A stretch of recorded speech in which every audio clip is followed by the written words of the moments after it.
Okay, so here we have one of the hottest new chargers for 2024.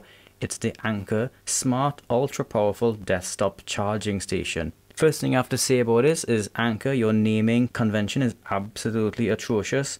Like, why isn't there a product name on the front here so people immediately know what model it is? All we know, it's Anker, it's a 250 watt total output, it's got 4 USB-Cs, 2 USB-As, smart power control, and what makes this very special is just this display on the front of it. So perhaps this is the Anker 7 in 1, 6 in 1, 4 and 2 is 6, so 6 in 1. Anyway, let's have a look at the box, seeing as this is so new. Only information on this side is what phones and so on is compatible with, but why do we need that? It's USB Type-C, it's compatible with everything that's USB Type-C, nothing on the top. Some decent information on the side here. Now I won't go through all of this. If you want, you can screenshot and read this for yourself. It's the total wattage, the input and the output of all the different ports. On the bottom, some regulatory information, I presume. And on the back is where we find most of the relevant information. So since there's not a lot of info on this yet anyway, let's see what it's about. So we, again, 250 watt max, smart power control, universal compatibility, power IQ 4.0, not sure what that is. Now this has a 2.26 inch LCD screen. What made me buy this was I have this little power bank from Anker and it has a tiny screen on it, and this screen gives so much relevant information that when this came out I just had to try it out. Even though this is a 250 watt charger, I think the max you can get out of any one of the ports is 140 watts, which is enough for most laptops nowadays, so we don't really need to worry about that. Now that we've had a look at the box, let's see what we have inside.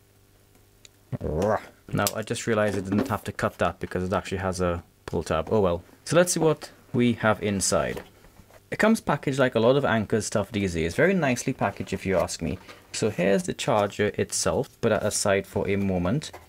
We have here what looks like some kind of quick start guide. So it tells you what the different dials and buttons are. This has a knob as well, and ports do. It tells you how to connect stuff, adjustments, and connecting to Wi-Fi and so on. So here's a look at that in case you want to screenshot and check it out. And here is the other side. We have some stuff in here as well. Feels kind of heavy. Alright, so this is going to be your power cord. It's quite a thick power cord, although it still ends in the standard figure of 8 connectors, I know it. That's quite a thick, nice power cord. How long is it? It's a little over a meter long, so it's not terribly long, but should be good enough for most applications, I think. Under here we have some more paperwork. Quite minimal paperwork, little instructions again on how to use your product. Again, pause the video, screenshot it and have a read. I'm not going to go through all of that. And that's all we have in the box. A bit disappointed that there isn't even a single USB cable. That would have been nice. So what we have in the box is just the charger and the cable. So let's have a look at this charger now. Good job, Anker, for using all of the paper packaging though. So here's a charger. That's how big it is in the hand. It is, you know, it has some size to it. It is a 250 watt total charger. It's gonna be a little big. What I'm glad about is that it has a detachable cable, because there's some other chargers, I think Anker makes some with a cable attached. That means you can never have this further than a certain distance away from the wall outlet. And I think it's really important for me to be able to decide how far from the wall outlet I put this. There's some more information underneath. I'll let you pause and have a read of that as well if you want. So one of the things I make use of with these detachable corded power supplies is that when I go traveling, I can just take the relevant cable. But different countries have different plugs, so I can get a different plug, but they all have the same end. Once they have the same end, then you can use this as a travel charger. So they didn't even put any like plastic protection over the front there to stop it from scratching. Okay, 4 ports on the front, 2 on the side, and this where it'll not, you know, that's actually quite nice. Now I wasn't expecting this to be so nice, because it looks, to be honest, this looks a little bit cheapy, but when you turn it, it turns with a very reassuring click. I wonder if you can hear that. Take a listen to this. I'll just put it by the mic.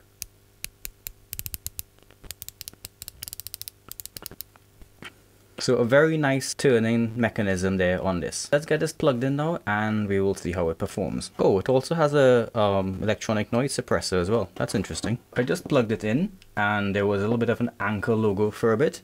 And then it's gone to this screen here. Now this screen is very dim. So the first thing I'm going to do is try to get it a little bit brighter. Let's also zoom in a little bit more. Pushing the button in brings up the menu. Nice bit of information. It's a really big display. You can select port priority. Right now it's C1. It's telling me there's 0 volts, 0 amps and 0 watts coming out of this charger. As I turn it, it kind of like, so I can turn port priority on and off. This is an arrow going left. I'll click it. And we're back to the home screen. Now there's a little blue line there going between the ports. That's turned the display off. Touching it turns it back on. Aha, if you turn it all the way here, you get the settings. So as you can see right now, brightness is at 60% and I want that to be much higher than that, at least for this video. That's taking it up to 100. The user interface is quite good. You have one button that does everything. Screen timeout, let's turn that high, or even always on, why not? Brightness, I'm sure I saw mode. Here we are. AI power. Oof, what does that even mean? Screensaver. Okay, it's an LCD display, so I don't know why it wants a screensaver, but there we are. And you can reset, you can connect your Wi-Fi. This is the first charger I've ever seen with Wi-Fi. I don't think I'm ever going to use that. You can change a knob orientation, power mode again. I'm done because all I really wanted to do was to brighten the screen up. All I could do is probably turn the lights down in my studio a little bit so that we can see that a bit more. Right, so that should be a little bit easier to see now. So the first thing that I'm going to do is I'm going to plug it into my Anker 3-in-1 iPhone charger, and I'm also using the Anker cable. Plug that in like so. Now I'm going to hold this up like this so you can see what happens when I plug it in. So I'm going to plug it into port 1. So let's try a different port. Let's try plugging it into this one. Okay, something's happening now. Right, so now I'm getting 1.4 watts of power from C2, and you can see my phone starting to charge here. 1.4 watts is a very small charging power for an iPhone. Okay, it's going up, it's going up, it's going up. So, you know, that's really useful because I like being able to see how much power I'm actually charging something with. So we're going up to 10, well, 8 watts, 9 watts. Aha, now let's put my Apple Watch on it as well. You can see the Apple Watch is charging. And now we're up to 11.9. 13.4, cool, which is about average because the iPhone is meant to charge at 15 watts and I think the watch charges at like 5, so I should really be seeing closer to 20 watts on this, but my phone was almost full anyway, so maybe that's why it's not charging any faster. So you can see that my phone here is at 78%. So what I want to do is plug it in wired, see how much power it takes. You can see the charger is pulling up straight away. 8.6, 9.6, 10.2, 12 and so on. So really good useful bits of information there. Let's try something more powerful. Let's see if we can charge the power bank. Now as I said, the power bank has this really nice display as well, and if I plug the cable into the power bank, you see a very similar kind of display, except here of course it's also giving you the capacity of the battery in watt hours, and the bottom there you can see it's charging at 12.0 watts. So that's kind of what I expected from the wall charger, and that is what I am getting. This power bank also charges via USB. I feel this is gonna draw a lot more power to charge. This should be a bit more interesting. Plug it into port 1. Yep, it's doing its thing. Bam, 10 watts, 23 watts, 33 watts, 52, 64, 78, 96 watts. Wow, so that's nearly 100 watts going into this power bank from the Anker charger. And just look how useful these displays are. Like, wow, look how far chargers have come. And you can see the displays actually tell quite similar stories. 96 watts on the charger reported and 98.3 recorded on the power bank. So that's fairly close. So that works great. We can try my DJI Osmo Pocket as well. So we've got 2 watts, around about 2 watts, less than a watt. And the Osmo isn't charging at all because, as I said, I think the Osmo is fully charged. Let's see what else we can find. So the most powerful devices I have are one, my MacBook Air, which I'm using right now. So I can't possibly show you that being charged. But I have things like I've got my Pixel 4a, so we can charge that using one of these ports. And you can see it started charging at 13 watts, which is great. So I'll use the other port to charge. Let's see, what should I put in here? So I've got my iPhone again. You can put that into there. I'm going to move this one across because I do want to put that power bank back in, and the leftmost port is supposedly the 100-watt port. Plug this one into this last one here instead, and yep, it's recalculated, and now it's charging at 12 watts. So it's doing my, oh, this is confusing, look. So I've put the iPhone into the last one, the Pixel into the second one, and it does a little bit of recalculation each time. Good, so we've got 11 watts for the Pixel 4a, we've got 2, 3, 7 and climbing watts for the iPhone 15 Pro, and you can see the total there 19.3, which is nowhere near the capacity of this charger. I don't really have a lot more stuff. As I said, my laptop and my camera are two things that I charge, and those are in use, so can't experiment with those. So I'm just gonna put this power bank back in like so. Yep, it's gonna do its recalculation thing again. 30, 50. Alright, so we're pulling some juice out of this now. We're up to 112 watts. So 100 watts going into this power bank, 10 going into the Pixel, and 7 going into the iPhone, because as I said, the iPhone is already fully charged anyway. And let me see if I can find something else.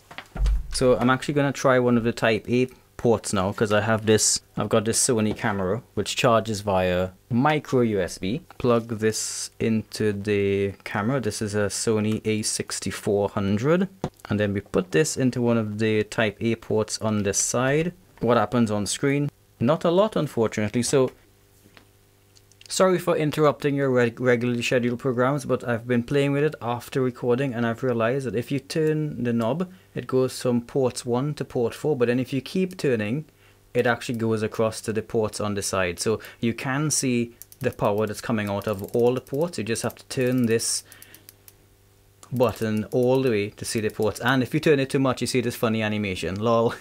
Okay, back to your regularly scheduled programs. So I have one more USB port free. Let's find something else to charge. So I've got my headphones now, and this came with a USB Type A cable, so I can plug that into there like so, and this is gonna utilize the other Type A port on this side like so. You can see the headphones are charging now because of the blinking orange light. That's charging. Both ports are being used. One more port. So I do have this Dell laptop, but it's been plugged in all day, so I don't know if it actually requires any charge or not, but we'll give it a try. I'm not sure what the wattage on this cable is either. Starting to run out of cables now. So we plug that into here like so. Calculating again, and it's putting precisely 2 watts into the laptop. let me just turn it on, see what happens. Yeah, so the laptop is turning on, and we've got like 19, 21 and so on, which is about what I would expect from a modern laptop that isn't actually doing anything but idling. So that's it, folks. I've plugged every hole in this I've used every hole in this charger now, and it all seems to work pretty much fine. Oh my god, that's fully charged this battery already at 100 watts. Holy cow, amazing. In fact, everything is fully charged. As I unplug all these devices, they're all fully charged. Like this one's gone green, that's fully charged. Like the speed of charging is actually hilariously fast. Oof. So that's everything now unplugged, and we're back to standby. The charger is a little bit warm. I wouldn't say it was hot by any means, but you can tell it's not at room temperature anymore. It's a little bit warm. Now the last thing I want to do is compare this charger to my other charger. Now this one is the dock for this this battery, so they go together magnetically. So this is what I've been traveling with for, well, the past couple of trips now. So just to compare the size of them, this is obviously, it's a lot bigger. So this is really nice to travel with, and this pretty much charges everything that I need, because I often connect one of these USB Type-C ports to my 3-in-1 charger, and that charges all of my mobile devices, and then I have the other port left over for my camera or cameras. This is really ideal for traveling. This one is really meant for a desk. It is substantially heavier. Now I know the weight is in the specs, so there's no need for me to actually measure it, but it feels about twice the weight.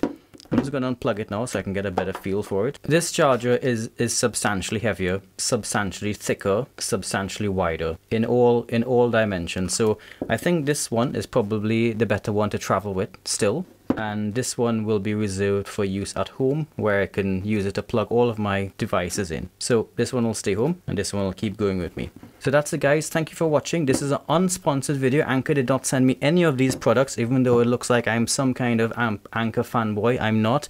I bought all of these with my own money. Anker has nothing to do with review at all. So if this video helped you and you want to pick one of these up, please use my link below that goes to Amazon. And Amazon actually has the same offers right now that Anker is giving on its website. So if you use my link below, you will get money off and I'll get like a couple cents for it, which I will really appreciate, as these videos do take a long time to film and edit. So people, thank you very much for watching and I will see you again soon. Bye for now.